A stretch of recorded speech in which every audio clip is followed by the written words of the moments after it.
Hello, everyone. A very warm welcome to another exciting episode of Psychology Talks.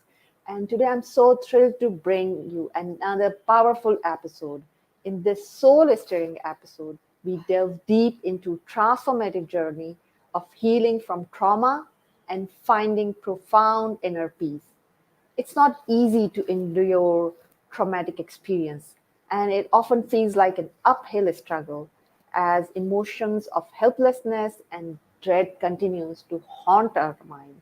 Even though traumatic event or incident may have concluded or may have finished, but the trauma can linger on in our mind and it leads to some physical symptom. And these physical symptoms we may have even the trauma has passed, but we continue to face these symptoms throughout our life unless we make some uh, resolution or we resolve these past traumas, and move on in our life.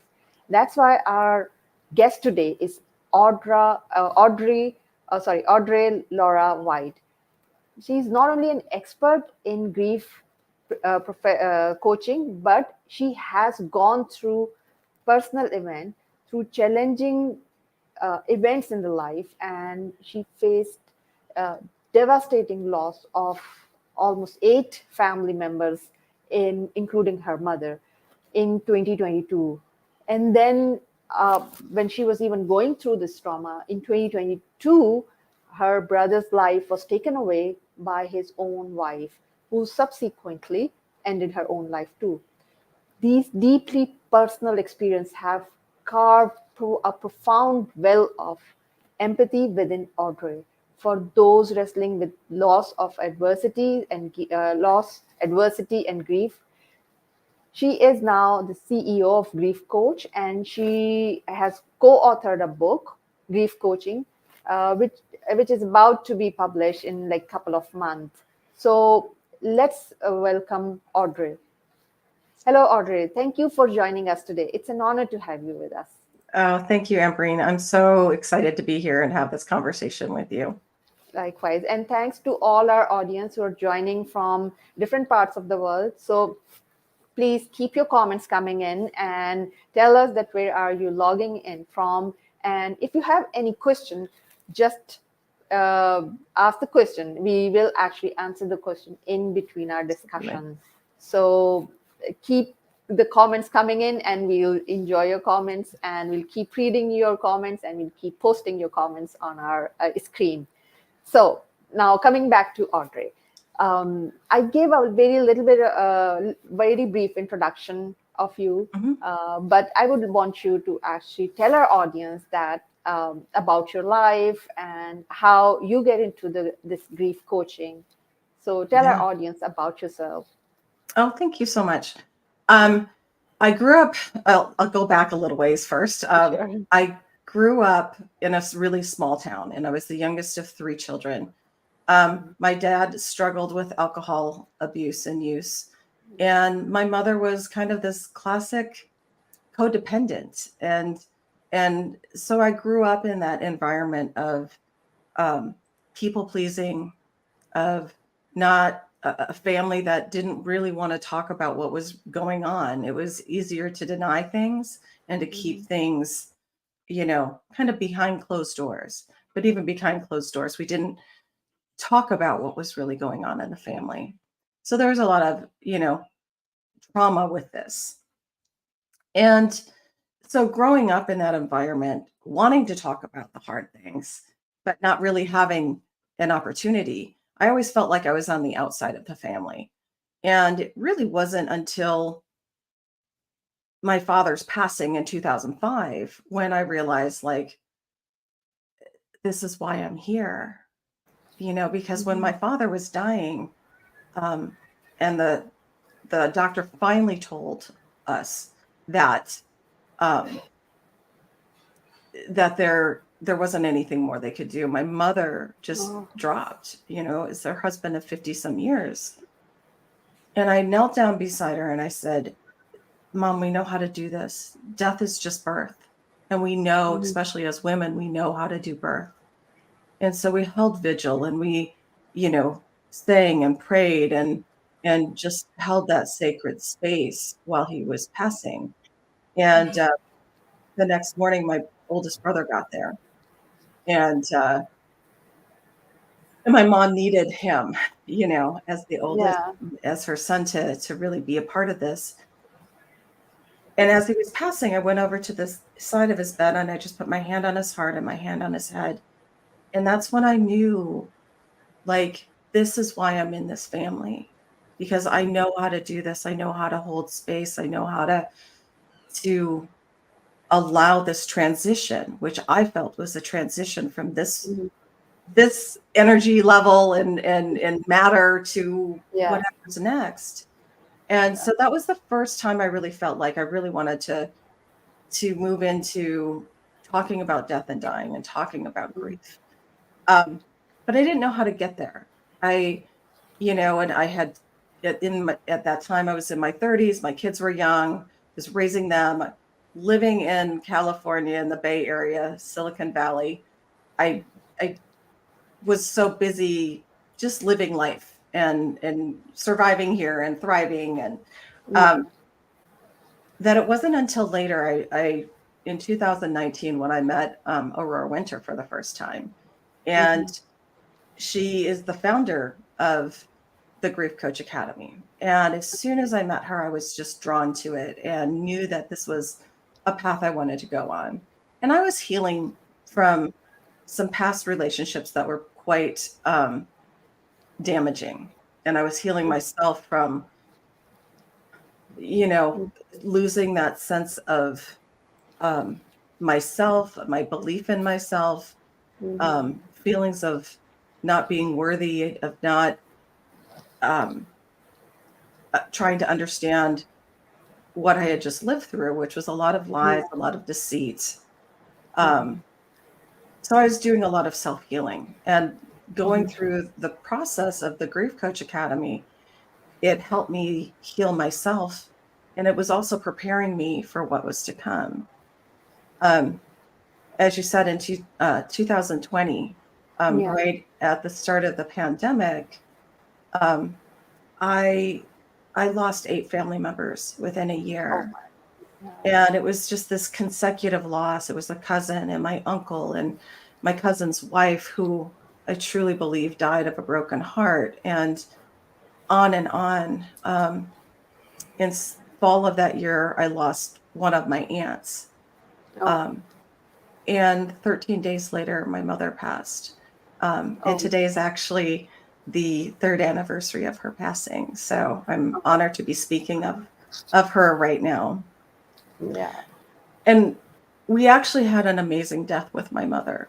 Um, Mhm. it was very clear she had lost the ability to swallow. She um, could no longer take in food or any kind of water, anything. And Mhm.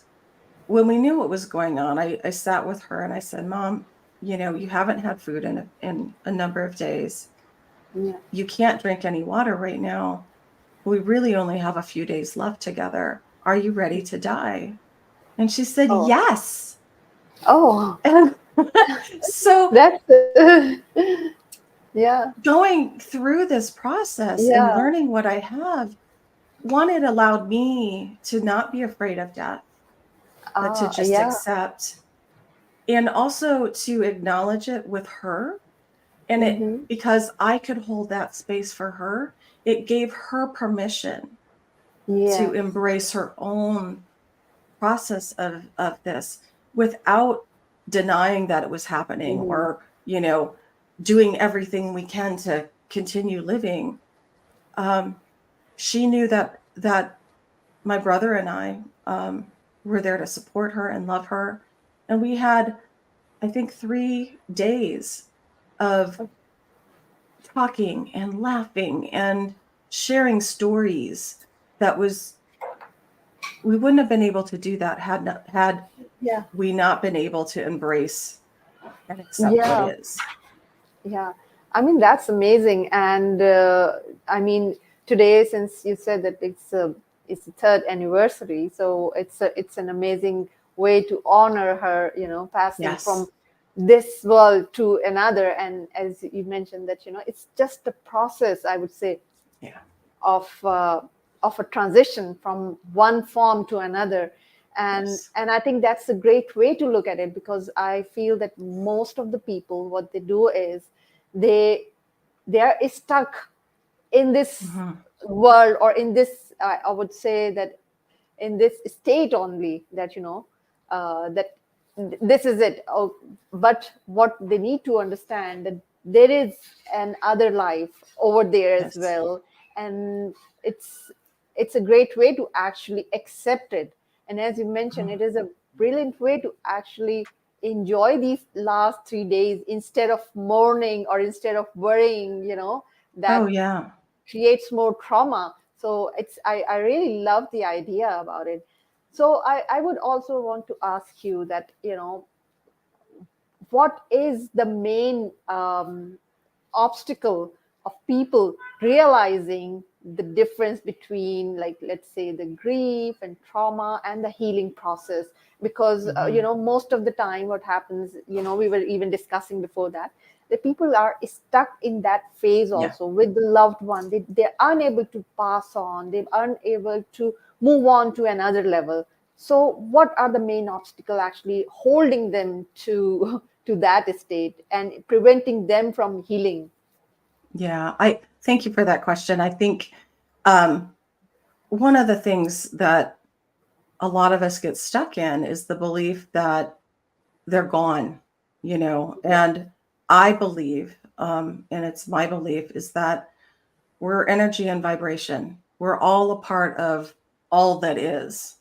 And, you know, from, you know, physics, we know like energy cannot be created nor yeah, destroyed. We're just yeah, in this form, and we're so used to seeing people in our physical lives that when they do transition, um, it's we forget and we keep looking for them where they were and not where they are.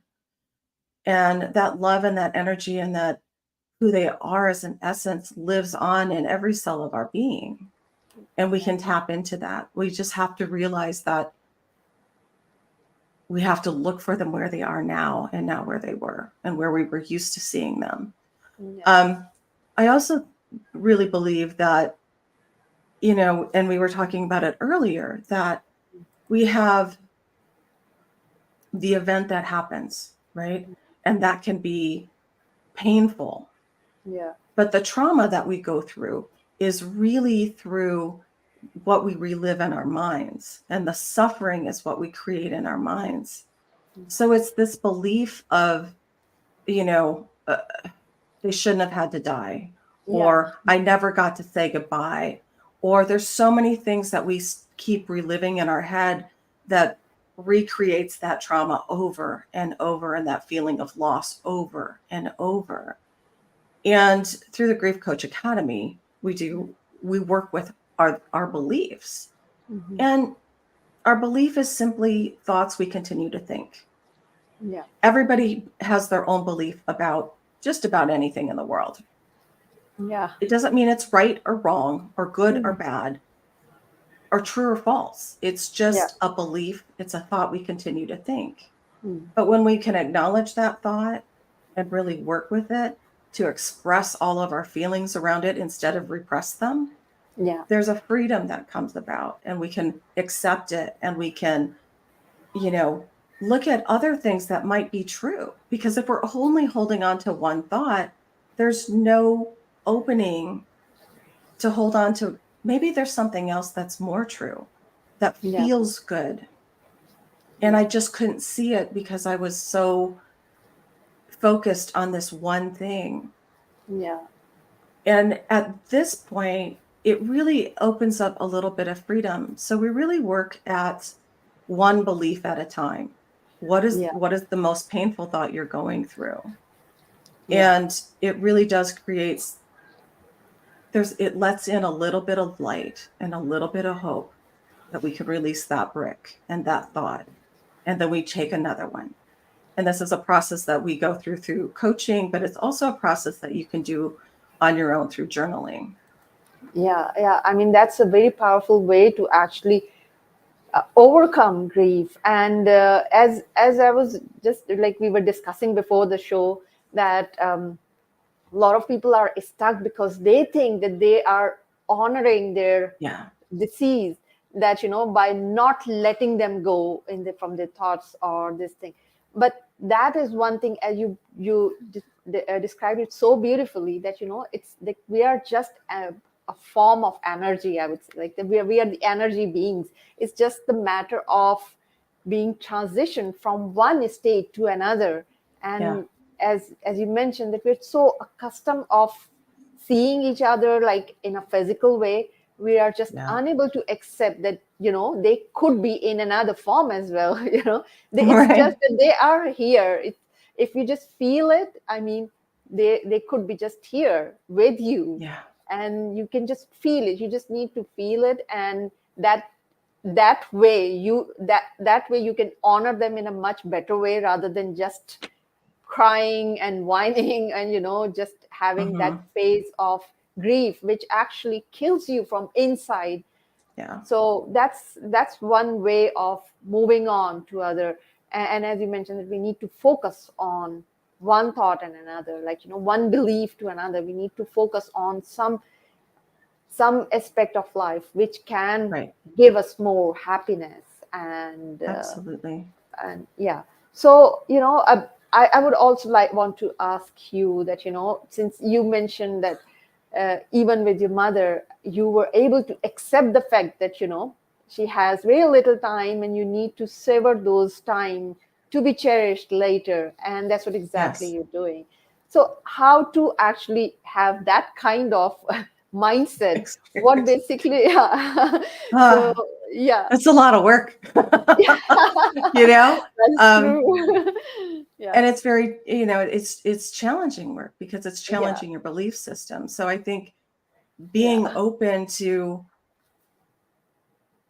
not always being right, that I can learn even through this.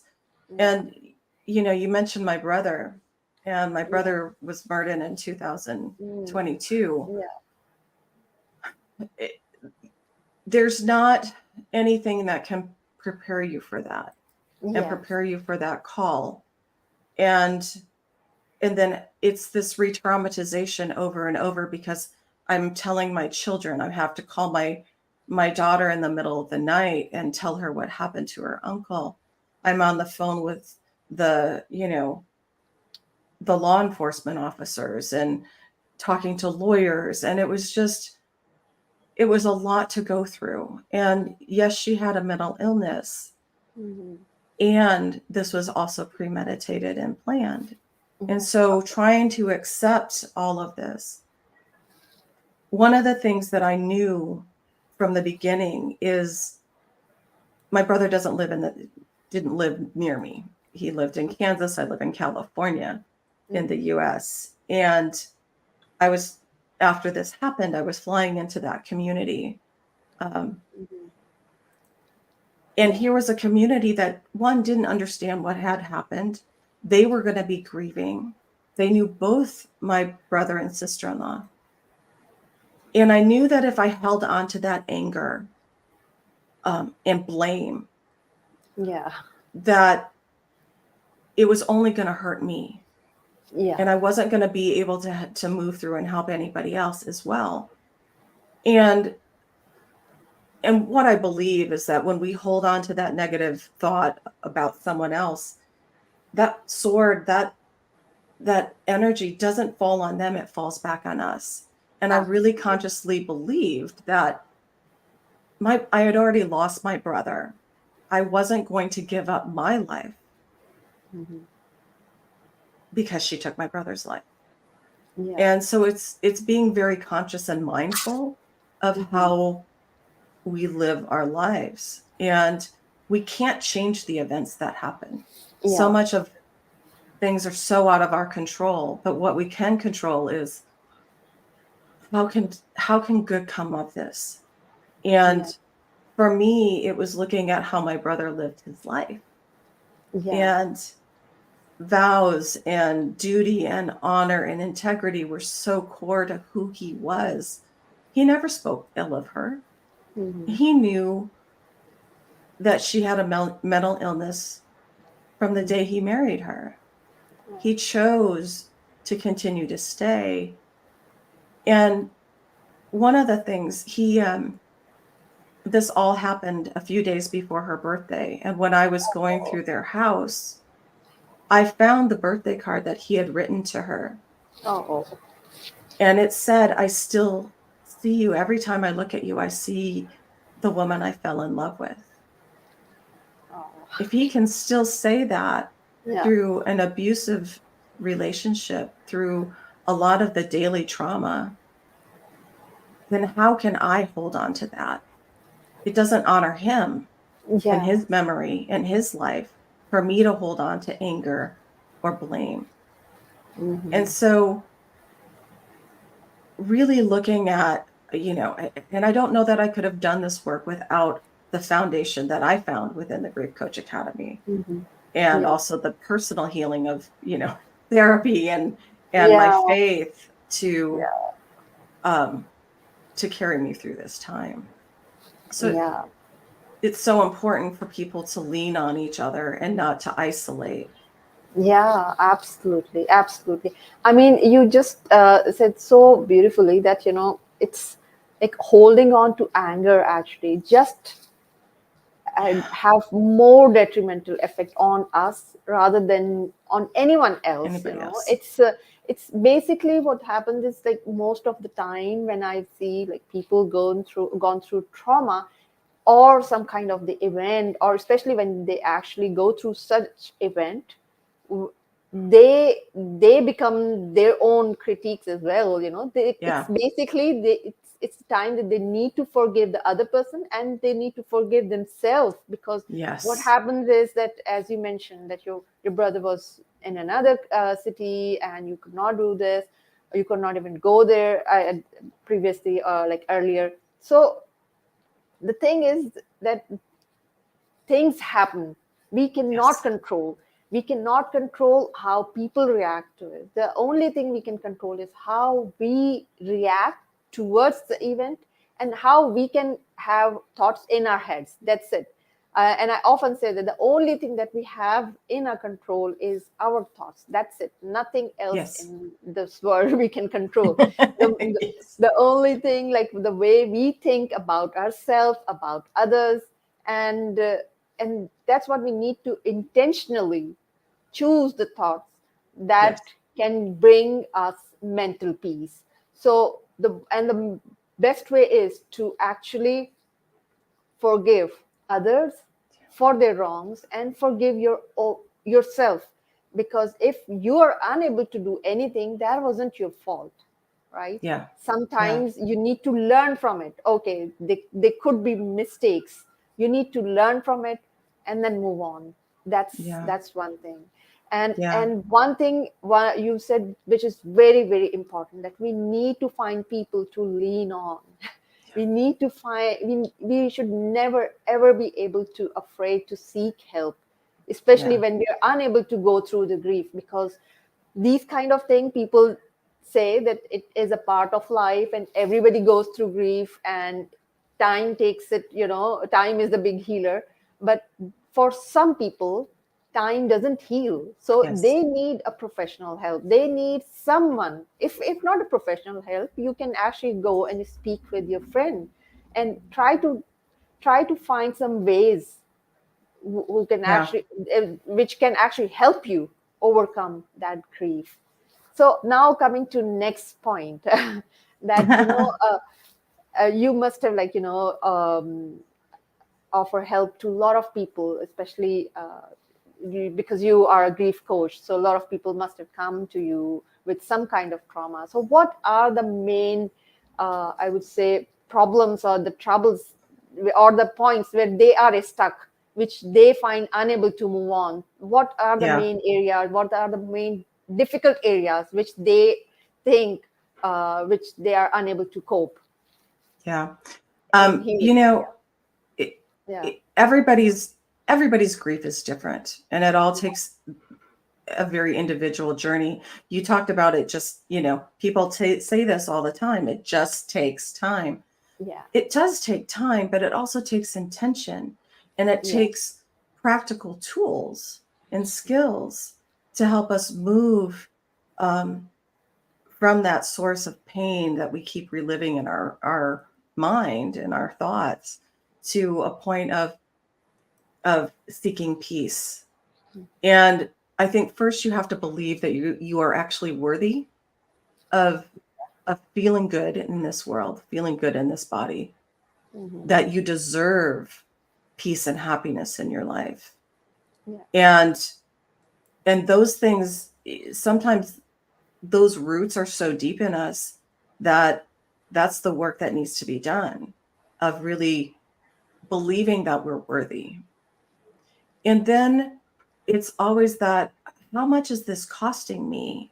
To When you really look at being stuck in grief, how much is it costing in terms of your own personal life, your physical health, your relationships with your other loved ones and family and friends and community? A lot of people can shrink back and not continue reaching out. Yeah. They will go into their cave and not come out. Um, and there's a cost for that. There's a cost to our community and our society by having that person missing. And for that person, they're missing out on their life, um, and their relationships can suffer. And so by addressing this and really realizing that, one, we're all in this together. We feel it, the details of our life might look different, but what we're doing is really healing ourselves. And through healing ourselves, we heal each other, we heal our families, we heal our communities, and we heal generational trauma by really looking and facing things head on instead of denying things that are happening. Yeah. That's true. I mean, that's very true that, we need to look at the things in a different way. We Yeah. need to, first of all, as you said, that we need to believe that we are worthy of mental peace. We are Yes. worthy of living life that we wish to be. So that's one thing very important. And what I've seen is that people usually think that when someone has, I mean, when they lose their loved one, they think that their life is also over, but they Yeah. don't realize that it's just one chapter in their life that is over. Yeah. There are many other chapters which are there in their life and which can bring happiness. Because Absolutely. one thing that they need to look at this, like if that person was alive, would they be even happy to see them in that situation? So they It's need to not. say that, like, they're still there. It's, as we mentioned, as we discussed Yeah. earlier, that it's just a different form of energy. Yeah. So they're there. Absolutely. And Yeah. I think, you brought up this point of, we're not just grieving the person, we're grieving the dreams that we had with them, the future that we had with them. We're grieving the everyday conversations.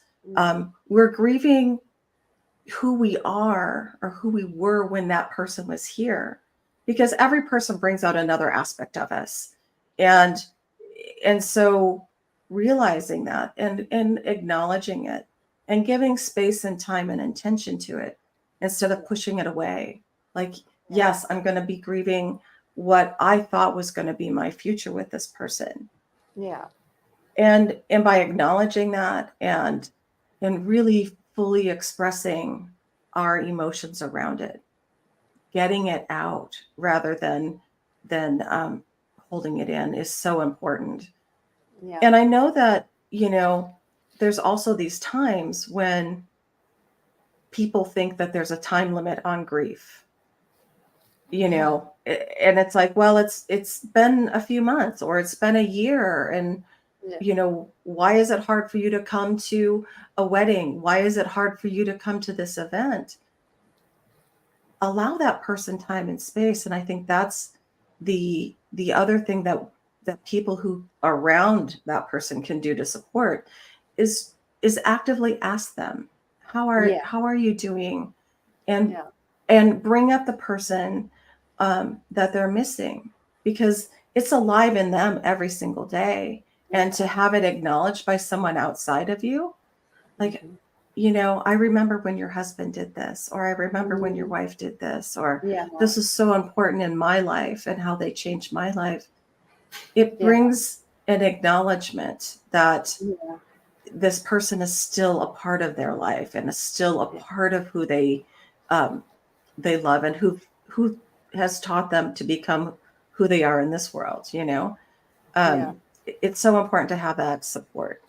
Yeah, absolutely. Support system is really, really important. So Yeah.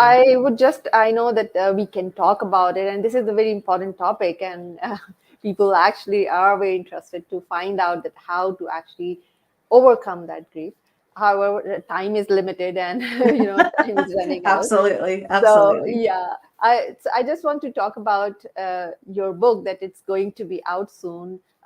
Why you've written it, and Yes. what is the main message you want to give from that book to Yeah. your reader? So I have this book coming out soon. Okay. It's Grief Wow. Coaching, Paving a Path from Pain to Peace.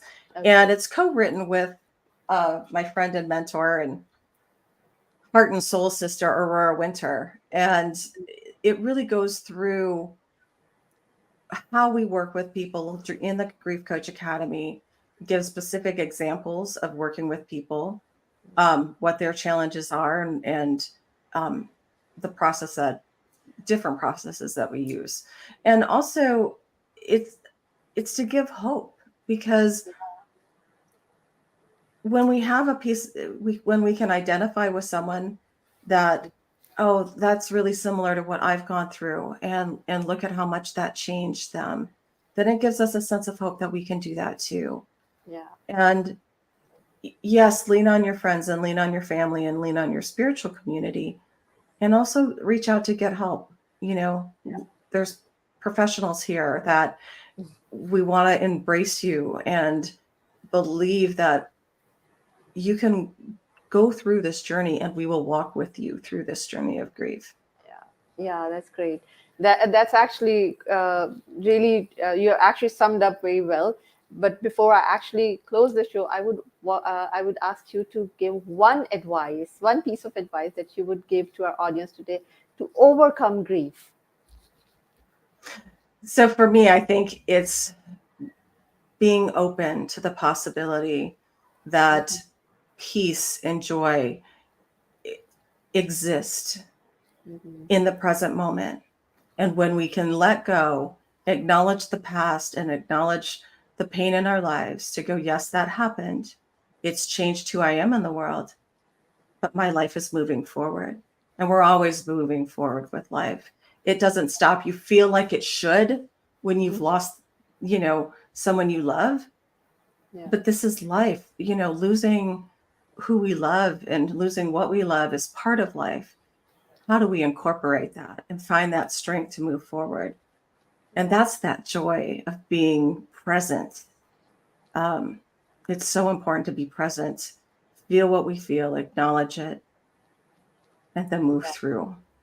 Yeah, amazing. That's actually that one thing. If people realize that they have the life and they need to move on, I think that is one thing that can help them keep going Yeah, and overcome the grief. So that thank you so much for such a powerful discussion and the powerful talk that you gave today. I'm sure our audience have learned a lot from you, thank and you. I'm sure they had a positive impact on themselves when they listened to you, that how to overcome sadness, grief, trauma in their life, and because Yeah, they have better life ahead, which they need to be absolutely. looking forward instead of looking back what they have lost. So Absolutely. thank you so much for joining us. Thank you so much. It was a great honor to have you with us.